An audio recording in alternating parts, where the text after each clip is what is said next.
හයි ඔන්න අද අපි සැමන් කරි එකක් හදන්න යන්නේ මගේ පළවෙනි YouTube වීඩියෝ එක. ඉතින් මුලින්ම භාජනයක් ලිපේ තියාගෙන ඒකට දාගන්න පොල් තෙල්. පොල් තෙල් එක රත් වීගෙන ඉතින් ඔයාලට එකතු කරගන්න පුළුවන් මිරිස් කුඩු. මිරිස් කුඩු මම මෙතනදී මිරිස් කුඩු එකතු කරගන්නවා හැඳි 4ක්. ඒක ඔයාගේ සැර අවශ්‍ය පදමට දාගන්න පුළුවන්. ඊට පස්සේ මම අමු 3-5 හැඳි 2ක් දාගන්නවා. මේක අපි මිරිස් කුඩු 4යි නම් 3-5 2ක් විතර දාගත්තොත් ඇති. ඊට පස්සේ මම මේකට දාගන්නවා සුදු ලුණු, රම්පේ කරපිංචා, අමු මිරිස් කරලක්, ඊට පස්සේ තක්කාලි දාගන්න පුළුවන්. ඒක ටිකක් මික්ස් කරගෙන අපි ඒකට දාගන්නවා ලුණු. මේක අපිට ඔයාලට හීනයට කපාගෙන ලුණු දාගන්න පුළුවන්.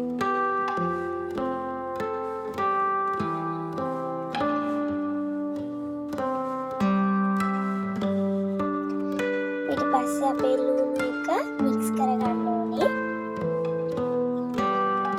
ඊට පස්සේ මම ඒකට ඇඩ් කරගන්නවා කෑලි මිරිස් ටිකක්. ඒක ඔයා කැමති නම් විතරක් දාගන්න පුළුවන්. මම කැමති නිසා මම කෑලි මිරිස් දාගන්නවා. ඊට පස්සේ මම ඒකට කහ දාගන්නවා. කහ දාගෙන අපි ඒක මික්ස් කරගන්නවා. ඊට පස්සේ මම ඒකට ඇඩ් කරගන්නවා ගම් මිරිස් කුඩු හැන්දක් විතර.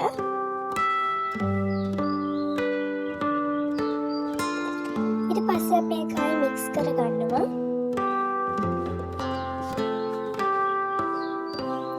ඊට පස්සේ මම සැමන් කරි එකට අපි සැමන් වෝටර් එක ඇඩ් කරගන්න ඕනේ. ඒක නිසා මම සැමන් වෝටර් ටික තමයි දැන් ඇඩ් කරගත්තේ.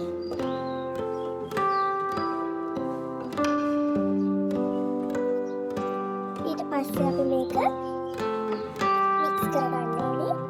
ඊට පස්සේ අපි මේක විනාඩි 5ක් විතර වහලා තියන්න ඕනේ.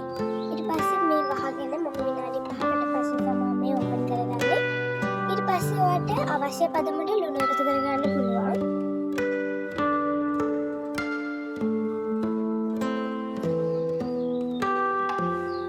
ඊට පස්සේ අපි මේක දැන් හොඳට උතුරවාගෙන එන නිසා අපි මේකට අපේ සැමන් කෑලි ටික එකතු කරගන්න තමයි දැන් මේ හදන්නේ. දැන් හරියම සුවඳයි. මේ විදිහට සැමන් කෑලි ටික ඔයාලට එකතු කරගෙන සැමන් කෑලි කැඩෙන්නේ නැති වෙන්න හැමින් සැරේ මේක හැඳි ගා ගන්න පුළුවන්.